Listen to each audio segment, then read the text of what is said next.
बे हाबाफारिखौ बानजायनायनि थाखाय आं बिराद मोजां मोनदों जितु बिराद गिदिर साबजेक्ट मेटार समयसायाथ' जोबनो थाङा 1 to 100 100 to 1 दा सावरायनायनि गेजेरजों समाधाना बोरै जायो बेखौबो जों लांजायो नामा खालि सावरायाबालानो दा बिसेस भाबै आं दिनैहाय स्पेसिफिक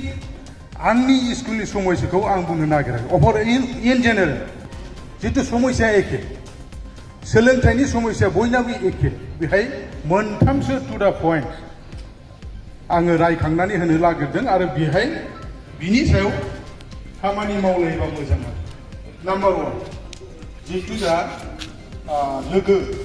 आइएस दं आइएसआर दं दा जिल्ला बेंगिरि दं जे नाम्बार 1 आं बुंनो साननाया जाहैबाय infrastructure building and bench and desk infrastructure होनोबा एकदम माने हायर सेकेंडारि हाई स्कुलफ्राव साफा माने बिल्डिं जानायनि लामा बिल्डिं की बिल्डिं ओरै थालांबाय एलपी स्कुल आरो एमई स्कुल गैया इनफ्रास्ट्राक्चर अबस्थाया बेखौ मारै लांनो नागिरदों हाई स्कुल ओमफ्राय सेकेंडारिया एकदम माने बिल्डिं जानायनि लामायावसो पाता गैया बबेनिफ्राय फैदों बे जानांगौ किन्तु एलपी एमई फोरखौबो नायोबा मोजां नामा सारमोन ओमफ्राय मोनसे खोथाया जाहैबाय बेन्च एन्ड डेस्कआ दा लाथ्र'नोसो हाला दाख्लै आंनाव माने मामानिफ्राय अफिसनिफ्राय फन हरबाय जे बेन्च डेस्क नांगौ नामा नोंनि स्कुलाव आरे आंथ' दाख्लैसो मोनखांदों आरो नांगौ नामा बे रोखोम अबस्था दा मोनसे नांगौआ जाहैबाय बिजनेसखौ जासिफेरालै आं मिथिदों हायर सेकेंडारि हाई स्कुलफ्राव थांबा गद्रेजफ्रा रेकफ्रा दोननो जायगायानो गैला ओमफ्राय जोंनि एलपी स्कुल एमई स्कुलाव गंसेबो रेक डेक गैया आलमारि गैया मा बेफोर जाखो बेखौ एसे नायजायो नामा आलमिरा नांगौ रेक नांगौ लेखाफोर दोननो बबाव दोननो जोंलाय फाइल पत्र दोननो बे मोनसे समयसा सारमोन बेखौ एसे नोजोर हो जाहाथे जोंबो माने रेक मोनो आलमिरा मोनो बे आरो सारमोन प्रब्लेमा नाम्बार 2 जाहैबाय एलपी स्कुलनिफ्रायनो दा टेक्न'लजि हाबबायलै आसरित मबाइल रोङैफोरनि थाखाय ओरैबायदि उसुबिदा जाबाय सासे स्टुडेन्टआव मोनथाम आइडि नाम्बार थाबाय प्रब्लेमा मोनसेया जाहैबाय शिक्षा सेतु आइडि मोनसेया जाबाय permanent education number PEN number होनो मोनसेया जाबाय आफार आइडि नैबे आफार आइडि गैयिनि थाखाय ओरैबायदि खर' मेलेम जाबाय सार जोंनि मास्टार समानि माने हेड मास्टारफोरनि खर' मेलेम जाजोब्बाय आफार आइडि बानायनांगौ डेडलाइन होयो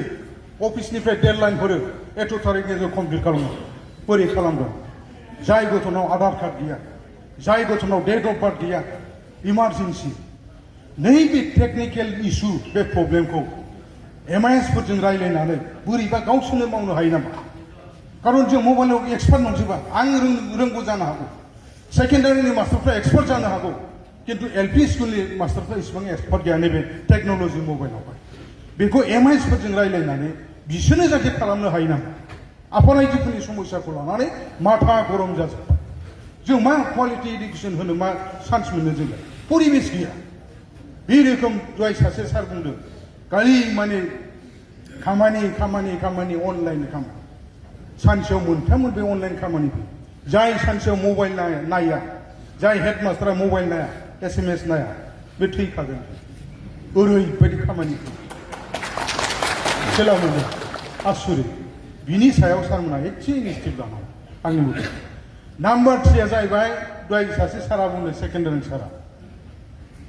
जे कुक्सफोरनि ओंखाम संग्राफोरनि डिभाइड खालामदो मास मोनसेयाव जुदि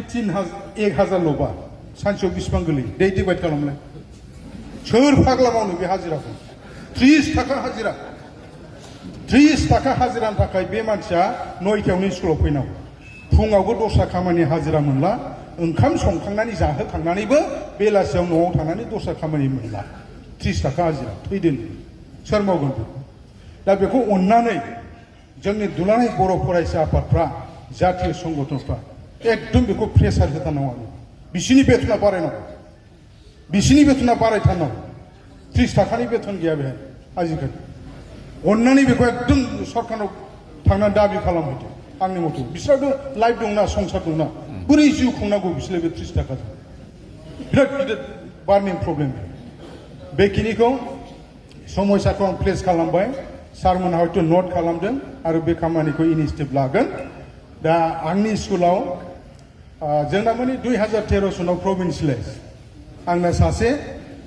बर' मिडियामनि साइन्स मास्टारा फैखायाखै दासिमबो गैया आं साइन्स मास्टार आं दासिमबो मोननो थाङाखै आरो बे आंनि समस्या थ' बेनो थेंक इउ